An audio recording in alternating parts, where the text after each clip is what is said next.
Good evening बच्चों। हम लोग क्लास 10th ज्योग्राफी चैप्टर 4 को फॉलो कर रहे हैं। अभी तक 8 डिफरेंट पार्ट्स में मैंने आपको इसके डिफरेंट टॉपिक्स को एक्सप्लेन किया। बच्चों इस वीडियो में जैसा कि आप लोगों को स्क्रीन पे दिखाई दे रहा है, impact of globalisation on agriculture, इसको डिस्कस करूंगा मैं आप लोगों के साथ। बच्चों इम्पैक्ट ऑफ ग्लोबलाइजेशन क्या होता है, पहले आपको ये समझने की ज़रूरत है। ठीक है, ग्लोबलाइजेशन आप लोगों ने थोड़ा बहुत पढ़ा होगा, आपके इकोनॉमिक्स में ये है ग्लोबलाइजेशन और लिबरलाइजेशन। हल्का सा मैं इसको एक्सप्लेन कर देता हूँ। बट तो ग्लोबल वर्ड मतलब होता है which is related to the all world, जो पूरे संसार, पूरे विश्व से बिलोंग करता है, पूरे वर्ल्ड से बिलोंग करता है, उसको हम बोलते हैं ग्लोबल। और ग्लोबलाइजेशन यानी वैश्वीकरण, यानी पूरे विश्व को एक कर देना। ठीक है, तो ये ग्लोबलाइजेशन या पूरे विश्व को एक करना, ये किस सेंस में है? अब ऐसा तो हुआ नहीं कि हमारा जितने भी हमारे विश्व में देश हैं सबको एक करके एक देश बना दिया गया, ऐसा तो हुआ नहीं। तो फिर आखिर हुआ क्या? बच्चों ये जो टर्मिनोलॉजी है, ये जो टर्म है ग्लोबलाइजेशन, ये बिजनेस, ट्रेड, व्यापार के लिए यूज़ किया जाता है। बट ग्लोबलाइजेशन को समझने से पहले आपको ग्लोबलाइजेशन से पहले के समय को समझना होगा। बच्चों क्या था कि जब आप अपने देश में, मैं एग्जांपल से समझाता हूँ। मान लो कि अमेरिका की किसी कंपनी ने कोई टेलीविज़न बनाया, टीवी जो हम लोग देखते हैं, टीवी सेट बनाया उसने। ठीक है, बहुत अच्छा बनाया, बहुत बढ़िया बनाया। अब कोई भारत का व्यक्ति, कोई इंडिया में रहने वाला व्यक्ति, उसको जानकारी हुई कि भाई अमेरिका की कंपनी एक बहुत बढ़िया कंपनी है, उसने एक बहुत अच्छा टीवी बनाया है। तो अगर वो चाहेगा कि, मतलब मैं पहले ग्लोबलाइजेशन से पहले की बात डिस्कस कर रहा हूँ, ठीक है, तो उसने सोचा कि भाई मैं टीवी मंगवाता हूँ अमेरिका से। उसने फ़ोन के द्वारा या लेटर के द्वारा, जो अमेरिका में उसका कोई परिचित था, जानने वाला था, उससे कहा कि भाई तुम एक काम करो, एक टीवी खरीदो, वहाँ से मैं तुमको पैसा भेज दूँगा और तुम टीवी जो है मुझे इंडिया भेज दो ट्रांसपोर्ट के द्वारा। तो जब वो टीवी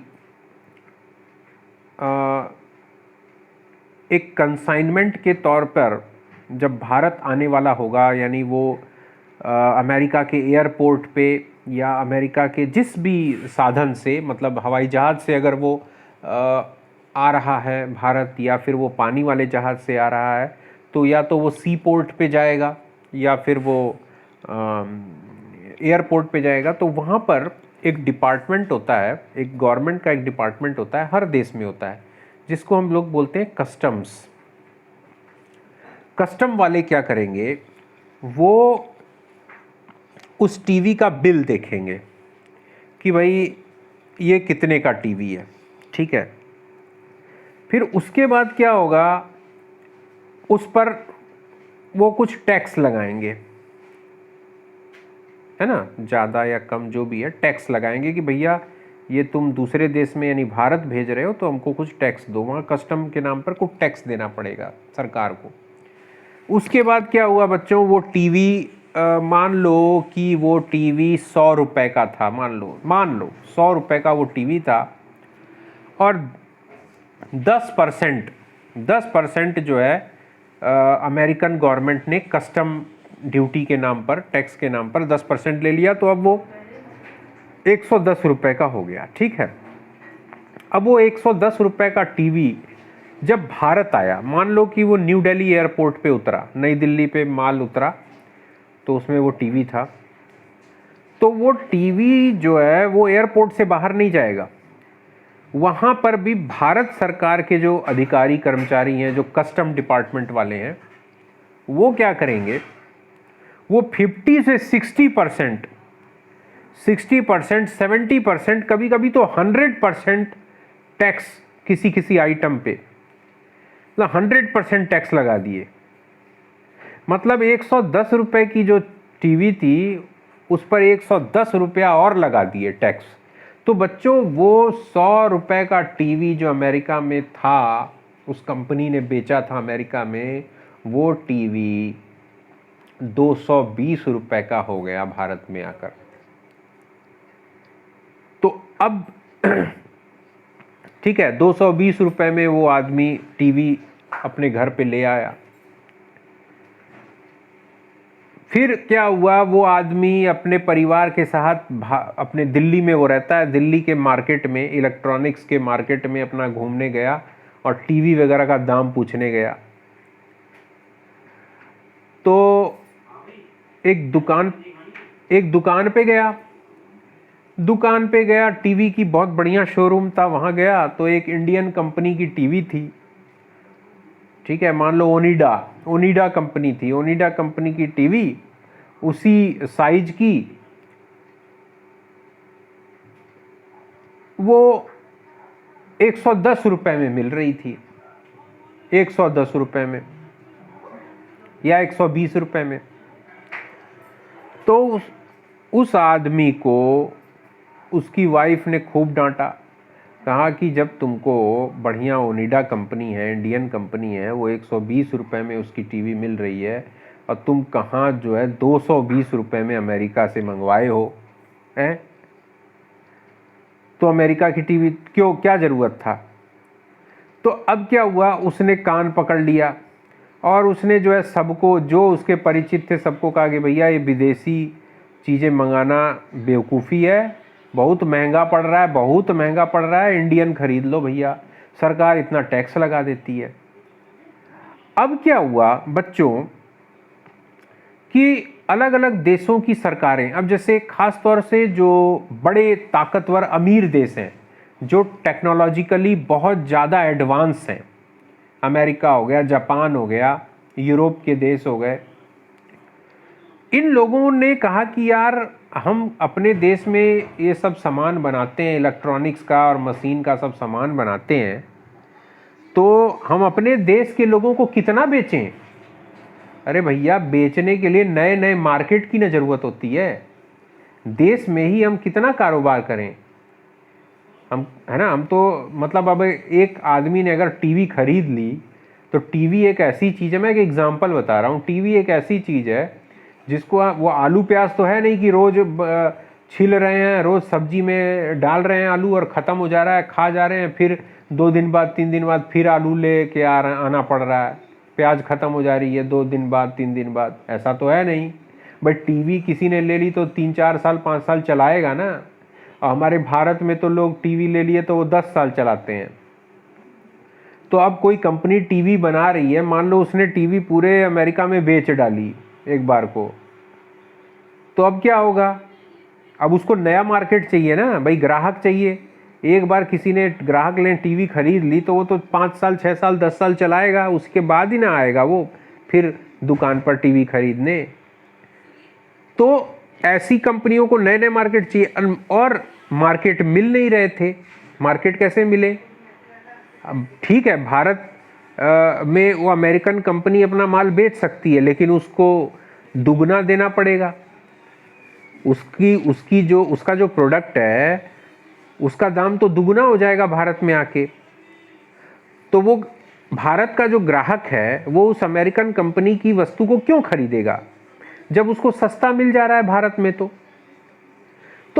इससे जो पैसे वाले अमीर ताकतवर देश थे, इन लोगों ने बाकी देशों पर, है ना, भारत जैसे देशों पर दबाव डाला कि भाई आप अपने मार्केट को ओपन करो। मार्केट को ओपन मतलब ये जो आप इतना दुगना टैक्स ले रहे हो हमारे माल पर, उस टैक्स को रिड्यूस करो, ठीक है? और free flow of goods and commodity होना चाहिए, यानी आप अपने वस्तु, आपके देश में कोई वस्तु बन रही है तो हमारे देश में बेचो, बिना, हम कोई टैक्स नहीं लेंगे, आने दो आपका सामान। और हमारे देश का सामान अगर आपके देश में मार्केट में बिक रहा है तो उसको, उस पर टैक्स मत लगाओ, ठीक है, उसको फ्री फ्लो आने दो। टैक्स लगाओ भी तो नॉमिनल लगाओ, कम लगाओ, मतलब मार्केट को ओपन कर दो, मार्केट को एक जैसा कर दो, चाहे अमेरिका का मार्केट हो चाहे भारत का मार्केट हो, एक जैसा। मतलब ग्राहकों के सामने आप बस अल्टरनेट विकल्प के तौर पे सारी चीज़ों को, ग्राहक का जो मन करेगा वो खरीदेगा। उसको अमेरिकन कंपनी की टीवी अच्छी लगेगी वो अमेरिकन कंपनी की खरीदेगा, उसको भारत की कंपनी की लगेगी भारत की कंपनी, वो कंपेयर करेगा, उसकी क्वालिटी देखेगा, उसका प्राइस देखेगा, रेट कंपेयर करेगा, फिर वो लेगा। आप मार्केट ओपन करो। जब ये दबाव पड़ने लगा तो भारत सरकार ने 1991 में, 1990-91 में भारत सरकार ने भी अपने देश को ओपन किया, अपने देश की इकॉनमी को ओपन किया, मार्केट ओपन किए, और इस तरह से विदेशी जो सामान है वो भारत में आने लगे। पहले 1990 से पहले भारत में विदेशी सामान लाना एक जुर्म माना जाता था, एक अपराध माना जाता था, जिसके लिए एक वर्ड था, स्मगलिंग एक वर्ड यूज़ किया जाता था। यानी आप अगर बाहर से कोई सामान ला रहे हैं तो बाकायदा आप उसका कस्टम ड्यूटी टैक्स पे करेंगे, तब आप वो अपने घर पे रखेंगे। अगर आप चोरी से ला रहे हैं तो ये अपराध है, उसके लिए सज़ा होती थी, ठीक है। मतलब हम लोग जब छोटे थे तो आज तो तुम कौन से ब्रांड देखते हो, हैं, तुम फ़ोन में MI और सैमसंग और नोकिया, क्या क्या है, सब विदेशी कंपनी है ना। उस समय ऐसा नहीं था, उस समय टीवी वगैरह जो होती थी, चाहे जो, सब इंडियन, टेक्सला, ओनिडा, वीडियोकॉन, यही सब चलता था। ये फिलिप्स, सोनी और LG और सैमसंग, ये सब नहीं था, ये सब विदेशी कंपनियां। लेकिन 1991 के बाद भारत सरकार ने हमारे देश का जो मार्केट है वो सबके लिए ओपन कर दिया कि कोई विदेशी हो देशी हो, सब अपना माल बेचो, ठीक है। इसी को बच्चों कहा गया ग्लोबलाइजेशन, ठीक है, इसी को कहा गया ग्लोबलाइजेशन। तो ग्लोबलाइजेशन का फ़ायदा ये हुआ कि जो कस्टमर हैं, कंज्यूमर हैं, उनके सामने बहुत सारे अल्टरनेट्स आ गए, ऑप्शंस आ गए। हमको जो पसंद होगा, जो हमको अच्छा लगेगा, हम खरीदेंगे। हम कोई ज़रूरी नहीं हम इंडियन कंपनी का नहीं खरीदेंगे, उसकी क्वालिटी हमको नहीं पसंद आएगी, हम विदेशी खरीदेंगे। हमको कम दाम वाला मिलेगा, हम खरीदेंगे, ठीक है। लेकिन इसका नेगेटिव इफेक्ट भी हुआ बच्चों। इसका नेगेटिव इफेक्ट हुआ कि एक तो जो इंडियन कंपनी प्रोडक्ट बना रही थी उनको बहुत तगड़ा कंपटीशन फेस करना पड़ा, है ना। जैसे चाइना जैसे देश वो एक से एक वस्तु बना रहे हैं, सामान बना रहे हैं, वो भी बहुत सस्ता, क्योंकि चाइना में आबादी ज़्यादा है।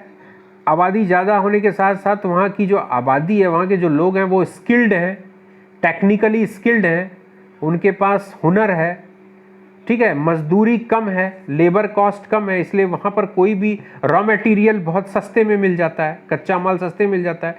तो वहाँ पर कोई भी चीज़ जो तैयार होती है, कोई भी माल तैयार होता है, बहुत सस्ता पड़ता है, और सस्ता माल आता है वो भारत में आ जाता है, भारत के बाज़ार में, और जो इंडियन कंपनी है उसका माल महंगा पड़ता है। तो इसलिए क्या होता है कि लोग चाइनीज़ माल खरीदते हैं कि भैया चलो ये सस्ता है और देखने में भी बढ़िया है, तो वो खरीद लेते हैं। इंडियन कंपनी को घाटा होता है, इंडियन कंपनी का माल बिकता नहीं है क्योंकि वो महंगा पड़ता है। तो इंडियन कंपनी को इस तरह से लॉस होने लगा, उनको भाई स्टिफ कंपटीशन फेस करना पड़ा, ठीक है। तो ये तो एक नेगेटिव इफेक्ट पड़ा ग्लोबलाइजेशन का। तो बच्चों यही ग्लोबलाइजेशन का नेगेटिव इफेक्ट एग्रीकल्चर पे भी पड़ा, कृषि क्षेत्र में भी पड़ा, क्योंकि जो मार्केट ओपन हुआ था वो सिर्फ टीवी या इलेक्ट्रॉनिक या मशीनी चीज़ों के लिए नहीं, हर चीज़ के लिए, चाहे वो कपड़ा हो, किसी भी तरह की कमोडिटी हो, किसी भी तरह की वस्तु हो, फूड ग्रेन्स हो, एग्रीकल्चर प्रोडक्ट हो, सब के लिए मार्केट ओपन हो गया, ठीक है। तो अब जो इंडियन फार्मर्स थे उनको बहुत तगड़ा कंपटीशन फेस करना पड़ा, मतलब अब उसका भी एक एग्जांपल, इसको देखो बच्चों, लाइन बाय लाइन हम लोग समझेंगे, लेकिन जब तक तुम इसका मेन आइडिया नहीं समझोगे कि आखिर ये ग्लोबलाइजेशन होता क्या है और ग्लोबलाइजेशन का असर एग्रीकल्चर पे आखिर पड़ा कैसे, अगर तुम इसको समझोगे नहीं तो फिर ये बेकार है। मतलब लाइन बाय लाइन मैं पढ़ाऊंगा तो वो समझ में नहीं आएगा। मतलब अब समझो, मैं एक एग्जांपल बताता हूँ। सपोज वीट लेते हैं, गेहूं, ठीक है। गेहूं जो है वो भारत में उसकी फसल बोई जाती है, वीट की, है ना। पढ़ा तुम लोगों ने, इसमें बहुत अच्छा खासा प्रोडक्शन होता है वीट। अमेरिका और कनाडा में भी वीट का बहुत ज़बरदस्त प्रोडक्शन होता है। अमेरिका और कनाडा वीट के लिए ही, वीट और मेज, है ना, वीट और कॉर्न यानी गेहूं और मक्का, उसी की फसल के लिए जाने जाते हैं। बहुत एक्सटेंसिव फार्मिंग होती है वहाँ पे। तो अब क्या है कि अमेरिका में जो गेहूं का उत्पादन होता है उसकी लागत बहुत कम आती है। यानी अमेरिका का जो किसान है, जो गेहूं बोता है, उसको बहुत कम खर्चे में वो बहुत ज़्यादा उत्पादन कर लेता है। कैसे? अमेरिका की सरकार वहाँ के किसानों की बहुत मदद करती है, फ्री में बिजली देती है, फ्री में पानी देती है, सब्सिडी वाली रेट में खाद, जो केमिकल फर्टिलाइज़र होता है, वो बहुत कम दाम में देती है, किसी तरह का कोई टैक्स नहीं लगाती किसानों पर। तो जब किसान